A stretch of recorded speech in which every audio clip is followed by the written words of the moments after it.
This is 11-year-old Danny Knoll. He's safe and sound tonight.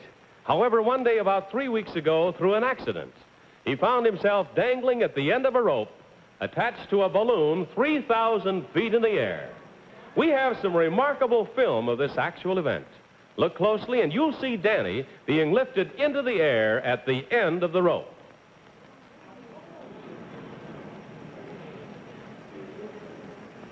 The quick thinking of the balloon's pilot saved Danny's life. And that pilot is one of these three men. What is your name, please? My name is Bill Berry. My name is Bill Berry. My name is Bill Berry. Only one of these men is the real Bill Berry. The other two are imposters and will try to fool this panel. Tom Poston, Peggy Cass, Orson Bean, and Kitty Carlisle. On To Tell the Truth with your host, Bud Collier.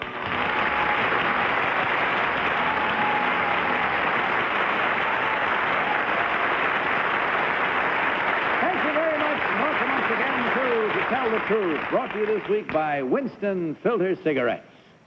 Good evening, panel. Good evening, Bob. Well, that was such an exciting bit of film, wasn't it? And it's a terribly gripping story. So let's open up the envelope, if you will, please, and follow along. Let's get right to it. I, Bill Berry, am an amateur balloonist. On a practice flight on April 18th, I was drifting along at 3,000 feet when suddenly I heard someone calling for help. I looked down, and there, dangling on the end of a rope 30 feet below me, was a boy. The rope was wrapped around 4 fingers of his left hand. He obviously had failed to let go of the rope when everybody else did on the takeoff. Now, there was no way I could reach him. I brought the balloon down as fast as possible, trying to reassure the boy all the way down. In about 2 minutes, we were on the ground, safe and sound, except for Danny Knoll's sore left hand and my set of frazzled nerves. Signed, Bill Berry.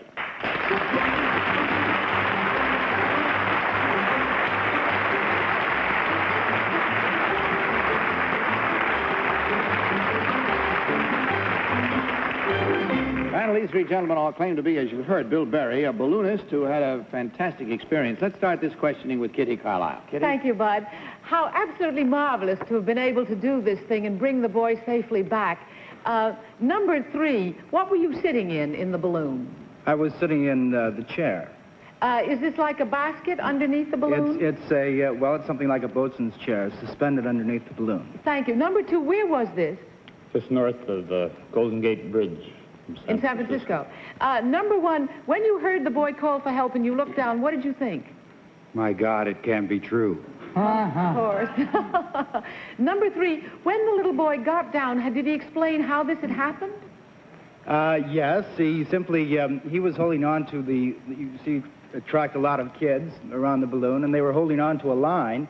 And when the others let go, the line looped around his hand and cinched. So there he was. Tom Poston. Gosh, it's really scary. Thank goodness he's all right. Number 2, who took the photographs that we saw here on the... Radio station. They just happened to look up and see him, huh? Well, they were there to check on the race we intended to have. I see. They were taking pictures anyway. Number 2, maybe you can tell me, is a ballast used in your balloons? Number 2? Do you use ballast in your balloons? Excuse me. No ballast whatsoever. Number 1, ballast used to be used in balloon ascensions. Do you remember that? Yes. Yes. What was it? What did they use for ballast? Generally, I think sand. Number 3, thank you. Number 3, how do you go higher in a balloon now? Well, this was a hot air balloon. We just add a little heat. You have your... Peggy Cass. Number 2, how long did it take you to get him down to earth? Well, about 3.5, 4 minutes after I discovered him. But number 1, if he's hanging onto the rope, he must have been below your balloon. How come you could let him down so gently that all he hurt was his hands and his nose? Is this number 1? Number 1, yes. What's wrong with his nose? Well, I mean, if he's going to land clunk and then the balloon comes down on top of him, how come he just didn't hurt himself more? Well, he just didn't, that's all. Just lucky, I guess. Well, number 3, I don't understand. Can you just set your balloon right down in a regular spot that you pick? I mean, are they that maneuverable? No, you're pretty much at the mercy of the winds. But you don't come down all that quickly. Oh, the poor kid. Orson Bean. What did he? Number one. Well, he's a great-looking kid. He looks. What did he say when you got to him anyway? Take the rope off my hand. Surely he could have come up with something better than that. I'll have to ask him. Yeah. Number three. Were you having a race in this balloon? No, we were practicing for a race that we intended to have. I see. Well, why were you? What was the race for that you were practicing for? Well, the race is simply to see how far you can go in a given amount of time. It's something like a sports car race. I see. And that's all the time we have. So let's take what few seconds we have left and mark our ballots, if you will, please. Mark them at once without change, no consultation. Simply vote now for number 1, number 2, or number 3. Team of challengers will receive, of course, $250 for each and every incorrect vote. All ballots marked? Very well, Tom, for whom did you vote? I voted not for number 2, only because he said a time getting down that was different from the one we have on our fact sheet. But I thought number 3 had very strong-looking hands, and maybe he'd be a sports enthusiast. Peggy. Well, I voted for number 2 because I don't always believe these fact sheets. I voted for number 2 because he looks like the kind of a man who might, fly around in balloons to me. I don't know. Orson Bean. Yes, and I agree with Peggy. Number 2 has that terrible, haunted look in his eye that could only come from looking at the end of your string and finding a small boy there. That's it, number 2. So Kitty. Well, I voted for number 3. I think our small boy's in the audience. Yes. And I think that when number 3 was talking, there seemed to be kind of something between them. They looked at each other in a way that I would look at my savior. I think he's looking at number 1 right now. The votes are all in, the minds are made up, and the reasons given, and I think you're quite right. A very good use of this young man being in our audience, I think, would be to have him come up on stage and point out the real Bill Berry. So come on up here. Drag him up on a rope. You got a darling. I want you to stop and realize just a minute that 3,000 feet is roughly, give or take a foot or two, 3 times the height of the Empire State Building. That's how high this kid was dangling up in the air. You weren't interested in that. You were just interested in getting back on the ground, weren't you, huh? Yes. What did you say to him the minute he got to you, after you got on the ground? Well, I said get the rope off my hand. Why was that? Oh, it's number 1 then. Why was that, Danny? Because it hurt. And how was it wrapped around? Was it this hand? Yes. And is this completely recovered now, this hand? Yes. Well, the index finger and the little finger are still numb. Still a little numb, huh? Uh-huh. But you can still point when you want an extra dessert or something like that, can't you? All right, son, do us a favor, will you? And go over there and pick out the man who saved your life, please.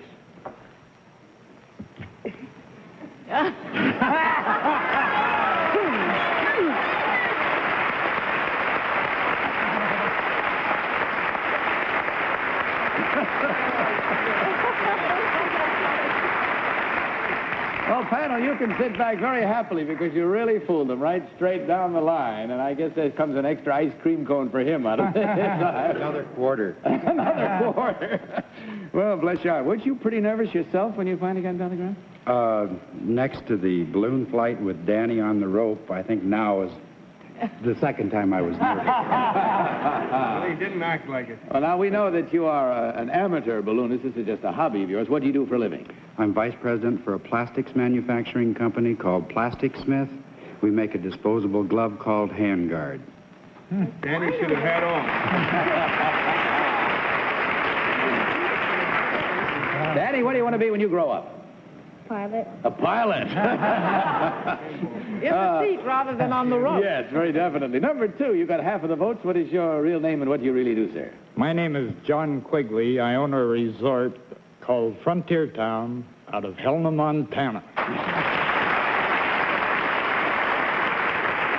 Thank you, sir. Number 3, you got the other half of the votes. What is your real name and what do you do? My real name is Owen Lee, and I'm a professional scuba diver.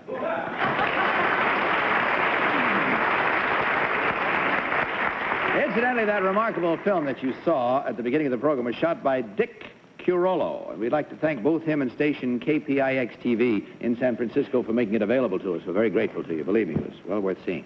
Checking the score, we know there have been 4 incorrect votes, and 4 times $250 is the maximum amount you can win on this show, or $1,000 from Winston's, as well as the carton of Winston's on your way out. Thank you very much for being with us and sharing this wonderful story, and good luck and happiness to you, young man. God bless you.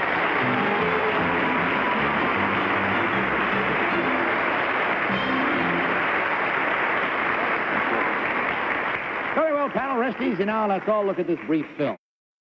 Let's meet our next team of challengers.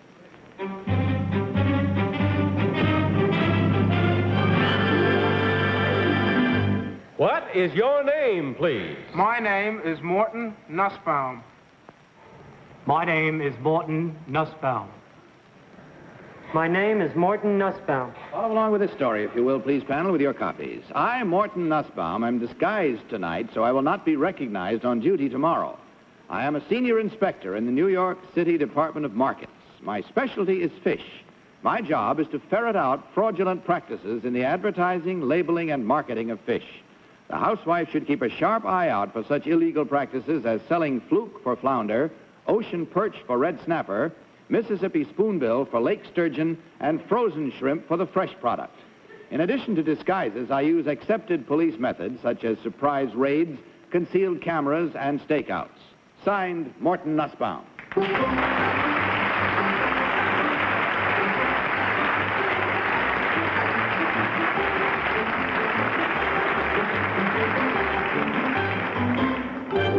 These 3 gentlemen all claim to be Morton Nussbaum, Senior Inspector of Fish for the New York City Department of Markets. And let's start this cross-examination with Orson Bean. Orson? Yes, Mr. Nussbaum, number 2, you look like a nut with that thing on. How do you feel? Very well, thank you. They'll never recognize you anyway when you take it off. Now, let's say your average housewife, say, comes in and she wants Mississippi spoonbill, but the guy gives her a red snapper. What does she do when she gets home and finds her red snapper there instead of the Mississippi spoonbill? Can she call up somebody, or? We wish that she would. And what should she call here in New York City, in the tri-state metropolitan area? Huh? We'd like her to call the New York City Department of Markets. And what number should she call, please? Worth 43100. Kitty. Number 1, they say you're disguised. I don't understand how. How, except for the dark glasses. What's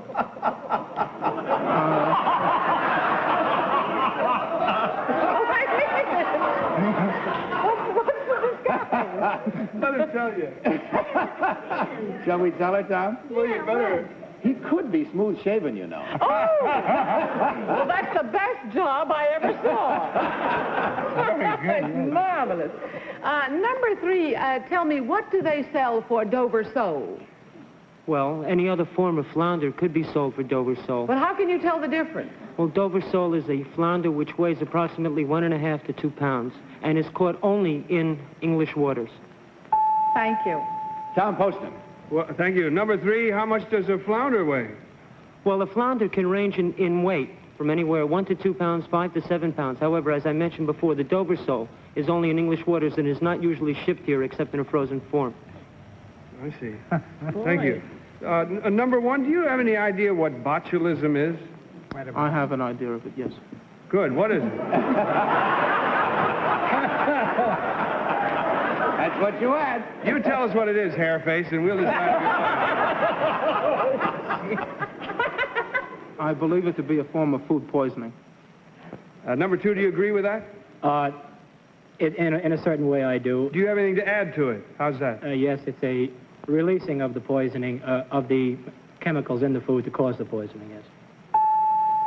Peggy Cat. Number 1, what is a hake? A hake is a cousin to the codfish. Number 3, what is Manhattan? Manhattan is a small fish which is chopped up. The oil is used commercially, and the remainder of the fish is used as fertilizer. Number 2, what is lemon sole? Lemon sole is a form of sole. What form of sole? It's the lemon form. It's a smaller than the regular sole. Number 3, do you have as many fish come into New York Fulton Fish Market as comes into Commonwealth Pier in Boston? Yeah, because fish are brought in not only by ship, but by by truck and by train also. That's all the time we have, I'm sorry. So gee, pull your Peggy, lines you are out, if you great. will, please, and see what you've got on the end of your hook. And if you will, please mark your ballots at once, without change and without consultation, of course, as you well know. Simply vote now for number 1, number 2, or number 3. All ballots marked? Very well, that was quick. Okay, Tom, for whom? I voted for number 1. I thought there was something fishy about the way he answered. No, I thought he was an okay guy. And he put up with a lot of nonsense, and I'd like to have my fish inspected by him. Peggy. Well, I voted for number 1. Number 3, boy, did he know everything. But they don't have much hake in New York. And the thing is, number 1 knew about hake. That's a Boston fish. We eat a lot of it there because we have nothing else to eat. Orson. Well, number 3 knew all about the different kinds of fish, like the poor fish that's mostly fertilizer. And number 1 has a splendid bush.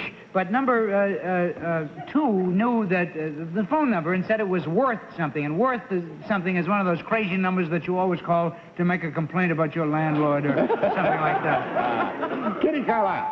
I voted for number 3 because of his technical knowledge. Now, number 2 was very good on botulism, and I think number 2 is the only one who looks disguised. I think those other 2 beards are real. So I should have voted for number 2, but I voted for number 3. Very well, there we have it. With all the truth staring us in the face, we'll see how close we came to it right now with these votes in and minds made up. Let's find out now which of these gentlemen actually is one of the senior inspectors for fish inspection in the New York Department of Markets. So will the real Morton Nussbaum please stand up?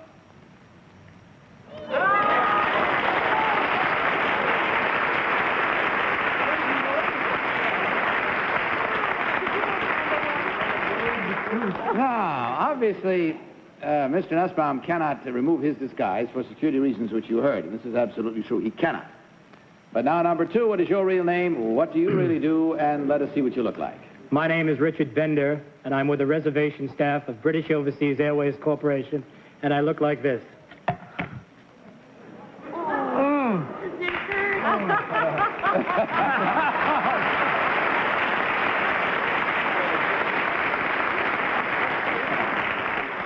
And actually, the real Mr. Nussbaum is his twin brother, so that gives you an idea what he looks like. Number 3, what is your real name, and what do you do, and what do you really look like? My name is Phil Goldfarb. I'm in the insurance business, and I really look like this. You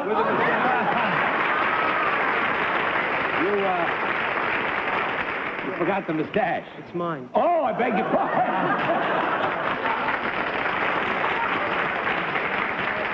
I tried. I'll take everything up. Well, in checking the score, gentlemen, you had fun, I hope, and you did well, too, because there were 2 incorrect, and at $250, that is $500 coming your way from Winston Cigarettes. A carton of Winston's also waiting you on your way out. Thank you very much for being with us, and nothing fishy in your future, just success, and our thanks, and God bless you. Bye.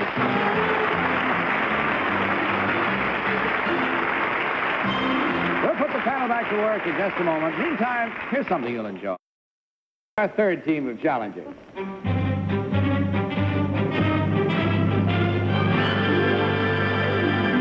What is your name, please? My name is Marion Whitlock Jones. My name is Marion Whitlock Jones. My name is Marion Whitlock Jones. Follow along with your copy of this one, if you will, please, panel. I, Marion Whitlock Jones, recently took time off from my real estate business for a vacation trip to Florida. One afternoon, I went to the racetrack, my 2nd visit in 10 years. I decided to try my luck on the twin double. I picked 4 horses by pure hunch based on their names. Each horse won his race, and I became the highest single winner on a $2 pari-mutuel ticket in racing history. My $2 bet paid me $81,181.80. Signed, Marion Whitlock Jones. Now, these 3 ladies panel all claim to be Marion Whitlock Jones, as you heard. Twin double winner, and pretty exciting one, too. We'll start this one with Peggy Cass. Peggy? Marion Whitlock Jones, whoever you are, felicitations and envy for me. Tell me, Marion Whitlock Jones, number 2, what are the 4 races in the twin double? 5 and 6, 5th and 6th, and the 8th and 9th. Number 3, at what track was this double won? Gulfstream. Number 1, did you win yours at Gulfstream? Yes, I did. Number 2, what were the 4 horses' names? Mr. Snowman, Warlock, Larry, number 2, and dry martini. Dry martini, I'll play that horse. Orson Bean. Yes, Marion Whitlock Jones, number 1. You won $81,181.80. Tell me, did you play 818 on the number the next day? No, I didn't. Did you, number 2? No, I didn't. Number 3, do you ever play the numbers? Just the horses, huh? Number 3, who was the jockey name me one of your jockeys. Do you know any of them? No? Number 2, can you name me a jockey? Well, one of them was Jose Fernandez. Oh, number 1, did you have Jose too? No, I didn't. Oh, what jockeys did you have? Jacinto Jacques. Any others? Can you name me the other 3? No, I cannot. Kitty. Number 1, what kind of tax did you have to pay on this money? I do not know yet. Oh, you just got it. Just a month ago, less than a month ago. Number 2, are you generally lucky in other ways, like raffles and winning things? Never won anything in my life prior to this. How extraordinary. Number 3, when you won the money, what did you feel like? Excited.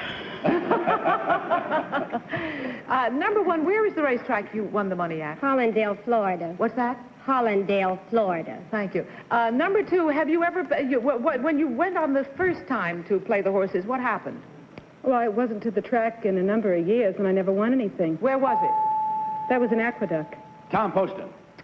Thank you. Number 3, what about the tax on your winnings? Have you been obliged to pay? No, I haven't heard yet. Oh, well, let's hope they forget. Number 1, what does depreciation mean to a real estate lady? What does depreciation mean in real estate terms? Property depreciates through obsolescence. Are there different ways of depreciating an owned property? Well, are you talking about the property or the trust money? That's all the time we have, so whatever you were way ahead of me. about, you'll have to find out later, because it's time now to mark your ballot, so please do so as quickly as possible, without change, and of course no consultation, you know that. And vote as you go for number 1, number 2, or number 3. Everybody marked? No, I'm not at all. Well, mark, Tom, because you haven't much time. We're getting a little tight here. hurry up. Yeah, that's right. All Okay. right, sorry to press you, but for whom did you vote? I voted for number 2. If I'm not right, I was pressured. And I did it. Peggy Cass. I'm sorry, Tom. I've never been right on a racetrack question yet, but Gulfstream is in Hollandale, so I vote for number 1. All right, Orson. I vote for number 1 because of all of Tom's wonderful real estate questions, which she answered even more than he asked. Kitty. I voted for number 1 on a hunch. All right, there we have 1, 2, 3 for number 1, and 1 for number 2, and with that we go into the charm circle of truth. Let's see if we warrant it or not, as we learn now which of these ladies actually is a very, very fortunate miss who won on a twin double winner. Will the real Marion Whitlock Jones please stand up?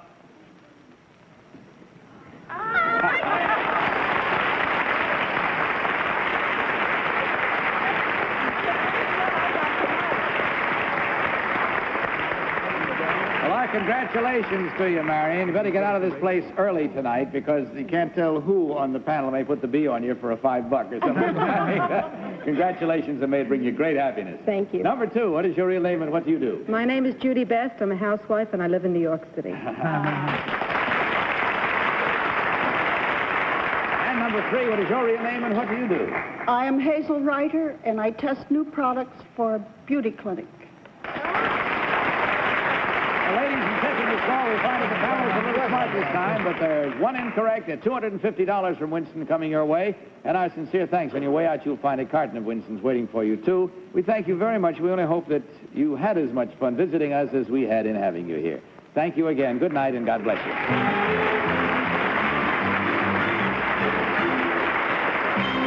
We'll be back in a moment after this message of interest. Well, you did real well. And we all had a good time. That was a wonderful story about that little boy. And what a fine-looking There's marvelous pictures in Life magazine of that. Of course, he's really? so far away you can't see his face, but it's great. By the way, since you're sounding off, you're sounding off with the Blue Angel starting tonight, aren't you? Starting tonight, I haven't worked in a nightclub for something like 3, 4, 5 years, and I'm opening in the Blue Angel for a week tonight. Well, best of everything. Wonderful.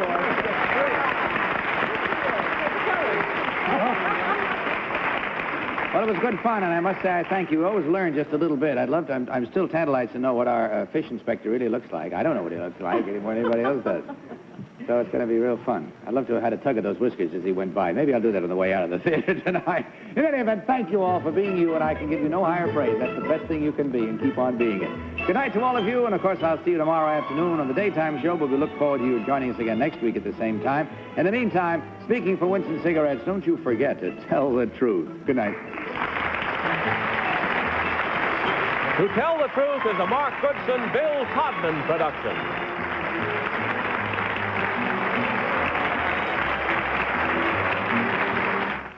This is Andy Griffith reminding you to tie a strip of gingham around your toe or cut a notch in the arm of your rocking chair, anything that will remind you to watch the Andy Griffith Show tonight on most of these stations.